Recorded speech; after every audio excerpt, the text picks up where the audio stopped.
Antifa civil war on November 4th was really just a few protests against Trump. The afternoon of November 4th arrived in Midtown Manhattan like any other Saturday. Families breezed in and out of shops and restaurants along Fifth Avenue. Couples chatted on benches in Central Park, enjoying the crisp autumn air. You could easily be forgiven for not knowing that a protest billed Friday by Fox News as the Antifa apocalypse was gathering on the south side of Times Square. The so-called November 4th protests, which took place in cities across the country today, hosted by a nascent protest group called Refuse Fascism, will likely be remembered more for what they did not look like, than what they did. Far-right conspiracies had morphed the event into a fantasy world of unrealistic expectations. Antifa was going to start a civil war. Antifa-bred supersoldiers were going to behead white people in town squares across the country. These stories were pushed hard by far-right outlets like Alex Jones' Infowars and Gateway Pundit, feeding an engine of clickbait to build a mind-blowing but utterly meaningless news story almost entirely out of thin air. In Times Square, by 2:30 p.m., a half an hour after the New York City event was supposed to begin, a little more than 300 people showed up, according to night officers tasked with securing it.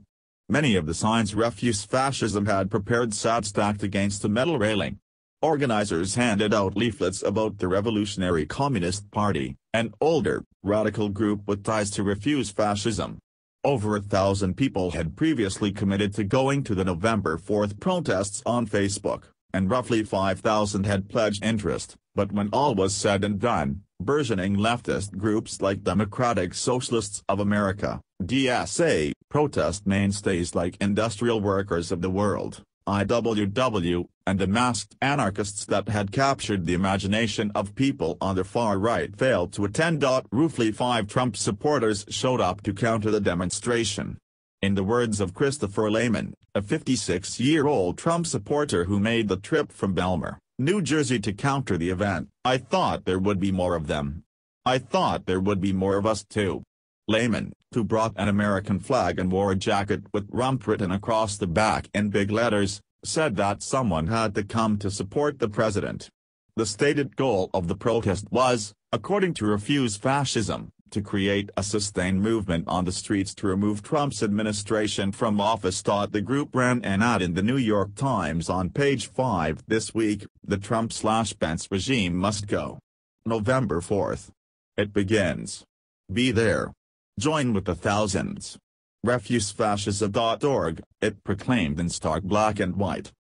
What Trump and his administration are doing could pose an existential threat to humanity, Andy Zed, a member of the advisory board for Refuse Fascism, told Newsweek in a phone interview about the ad. "We're in one of the most perilous moments in history right now." Ultimately, however, very few attendees that spoke to Newsweek claimed to have been aware of the ad or drawn in by it. Harriet Russmeyer, 89, claimed to have heard about it through neighbors, and decided to show up. She claimed to have no knowledge about Refuse Fascism, or the Revolutionary Communist Party. "I wanted to do something against Trump," Russmeyer told Newsweek.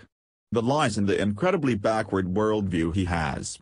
The purveyors of fake news that helped create the fake story of an Antifa civil war continued to push it throughout the day, despite the number of attendees, the lack of chaos, and the fact that young Antifa protesters did not appear to embrace the protests." Alex Jones held the livestream broadcast today.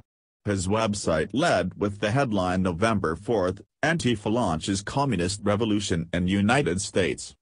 Jack, a 25-year-old spokesperson for Refuse Fascism, who asked not to use his last name, told Newsweek that he wasn't concerned by the attendance of the event, and that it was just the beginning of removing Trump from office. "We always want more people," Jack said. "This is just the first day."